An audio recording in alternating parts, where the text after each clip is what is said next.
Well, Malik, I saw that you were cutting a bunch of images earlier, but I didn't really know that this is what your Civic self-portrait would turn into. Do you mind walking me through like what you created? Wait, definitely. I think a portrait should just embody like who you are as a person. So I had 4 of the major aspects that I think like constitute my identity. So we have like ethnicity and heritage, where I have my Palestinian identity in Arabic. I have foods that I like. I have my areas of interest like bio and philosophy, nature, and then it kind of does a full circle. And if you look between it, there's kind of a fusion between the different subjects. And honestly, I kind of noticed something similar with yours.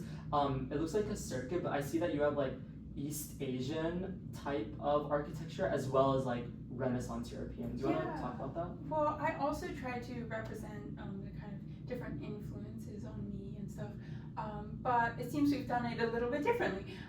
So I kind of also have a sort of fusion going on. So in this corner, I have like different sources of inspiration. For example, I grew up in Europe for a long time, so we kind of have that architecture here. And travel is also important to me, and I've done study abroad and hope to again in the future. So that's kind of represented over here. And then my different friends and experiences and things I enjoy. Also, matcha, I noticed you have some. Yeah, So I love matcha. kind of interweaving themes here in the different colors. Also, I love the fact that like you basically did the same thing as me, just in a like very different way, because that's kind of just how like establishing a dialogue is. Like we're all going to go about it differently, but we're doing it for the same reason, because everything on the outside is going to look a certain way, but that's not what matters. What matters is how we approach it.